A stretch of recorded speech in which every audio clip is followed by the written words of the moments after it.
Which school should you send your additional needs child to? Firstly, I would say that, there is a pressure, I suppose an emotional one really, around choosing the right school for your child. Some parents may consider moving into a particular catchment area for their child to go to a school. Others may look at Ofsted reports and things of that nature. But when you have a child with additional needs, choosing the right school, especially for me, meant a lot more than that. So let's start with the different types of schools that you could choose from if you do have a child with additional needs.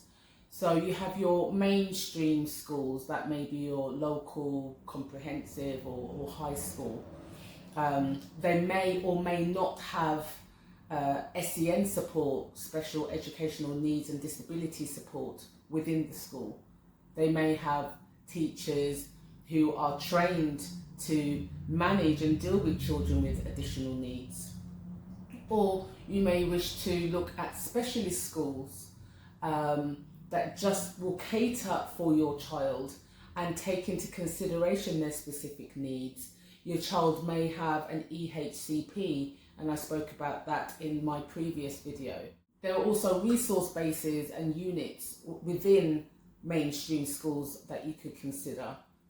And for other parents, there could be a hybrid between all of the above. Now, I suppose the question to ask is, can that educational establishment meet your child's specific needs? Okay, what are your child's needs? What is the staff to student ratio? What, if any, therapies are provided in the school? And how can they handle behaviour? Can they deal with my child's meltdowns?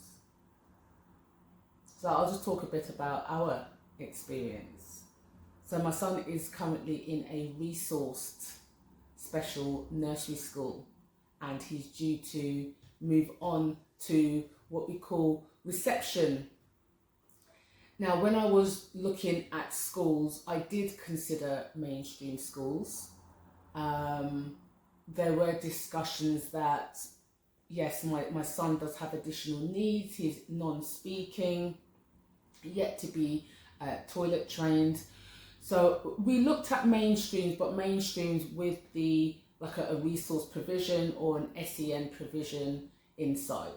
So in the UK, you have to choose your school by a particular period in the year, and you have sort of 3 options, etc.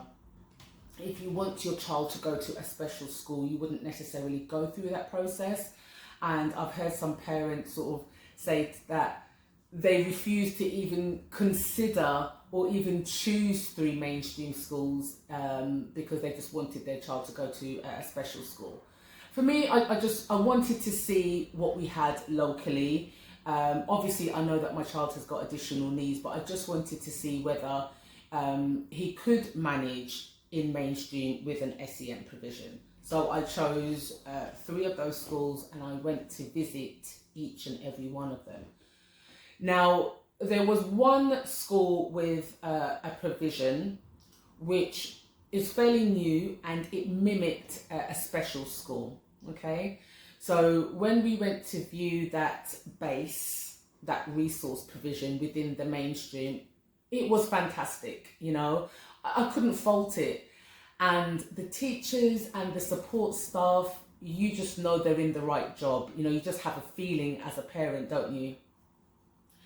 So I said to myself, and I asked the right questions, and they had a small amount of children in the class, and that was really important to me actually, because I knew my son wouldn't thrive. He just would not cope with more than, let's say, 7 or 8 children in the classroom. Okay, so I said to myself, okay, if my son can't get into a special school, this will be the mainstream school that I would choose. So I went to see the other 2. One of the schools called me before I even visited them, because the special educational team at the local authority, reached out to them just to ensure that they could meet my son's needs, because he had the EHCP at that point. And the lady that rang me said to me, Karina, you're more than welcome to come around and view, but I just have to be honest with you, we cannot meet your child's needs. And at first I was like, oh, okay, well, there's no point me going. But she did say, still come round, because, you're the parent and you can, be the better judge of that. But then upon thinking, I was thinking, well, actually, I'm grateful for her to say that, because I didn't want to be in a position where they said, yes, bring your son to the school, we can do X, Y, and Z, and then they don't, because I wouldn't be able to cope with that, and I wouldn't want my son to regress in any way. So we went to see the school. It's a mainstream school. It was fine. For, I suppose, a neurotypical child, I thought it would be fantastic. But my son's not neurotypical. And their provision, let's say, isn't necessarily a provision. So your additional needs child would still access lessons with their peers, and classrooms could exceed 25, all the way up to 30. So initially I knew my son couldn't go here, So we crossed that school off our list.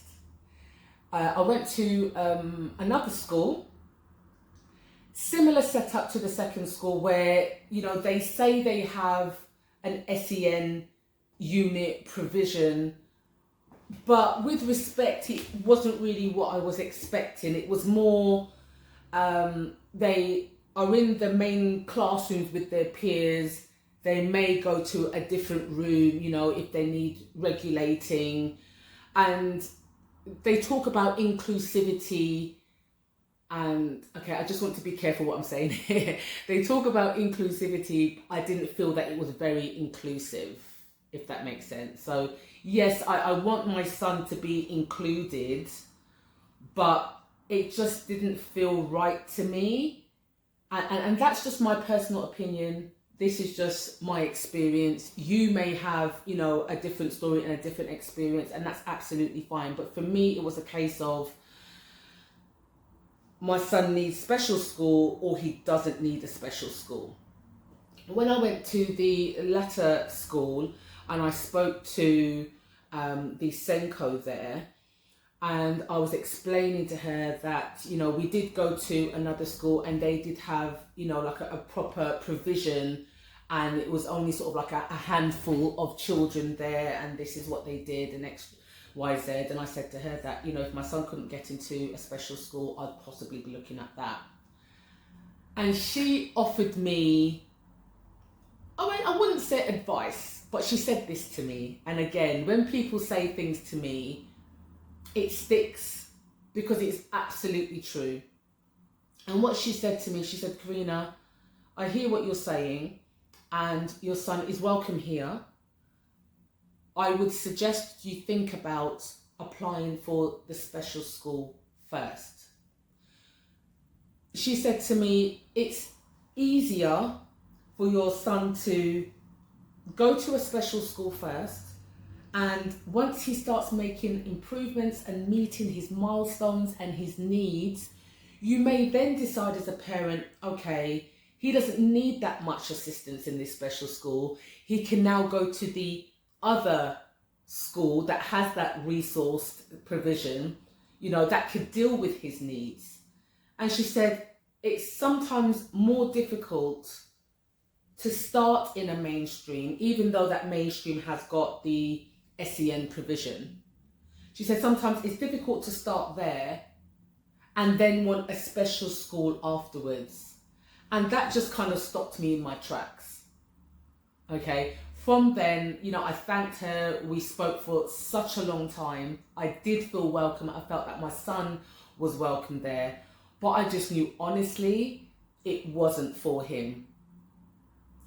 I went back to the local authority. I spoke to the SENCO worker at his current provision, and I explained that I really want to fight, although it wasn't a fight.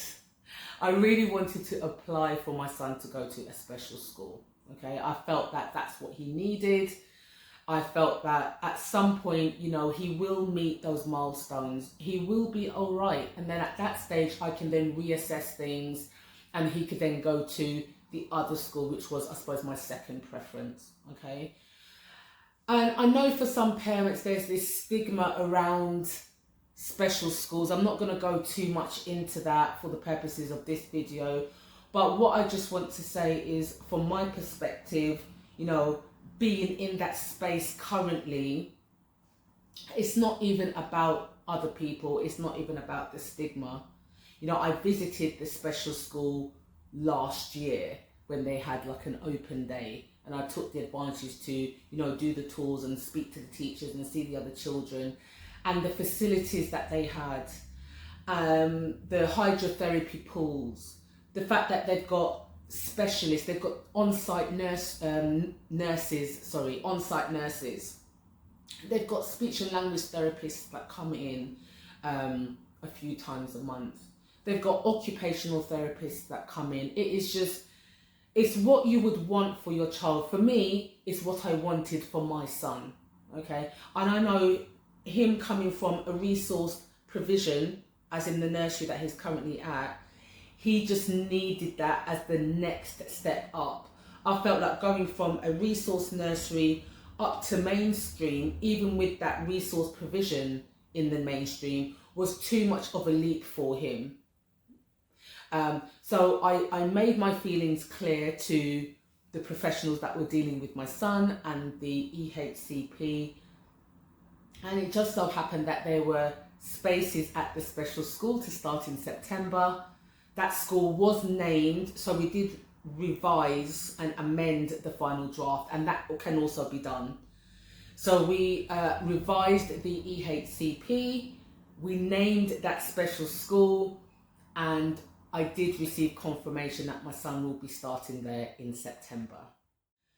You know, no option is perfect, but you know, the right fit can make a huge difference for your child. And again, I'm going to repeat this in this video. Trust your instincts as a parent or a carer, okay? Yes, we have the professionals there, and they have helped me. You know, the SENCOs, the Senate team of the local authorities, as I said, they have been fantastic in their treatment of me and my son, and just navigating and helping me through this process where I was so confused. But you make that decision. If mainstream is best for your child, and you know that they have a SENCO worker, they have a provision for your child, and that fits your child, go for it. You know, if a special school is a great fit for your child, apply for a special school.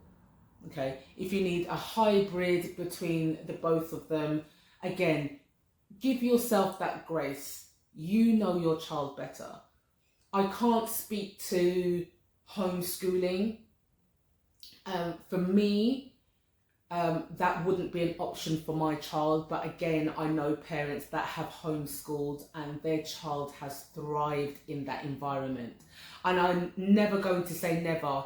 There could be a point in the future where my son would benefit from homeschooling. Where we are at the moment in our journey, it's not the right fit for us. So what are your thoughts on the different educational establishments? You know, would you choose mainstream with an SEN provision? What are your thoughts on special schools, or homeschooling, or a hybrid of the two? I would love to hear from you. And again, if you'd like to be part of my coaching program, you can book a call with me where I'm here just to listen to you, and we can see whether we can work together. There's no judgment from myself. There's no pressure or hard sell.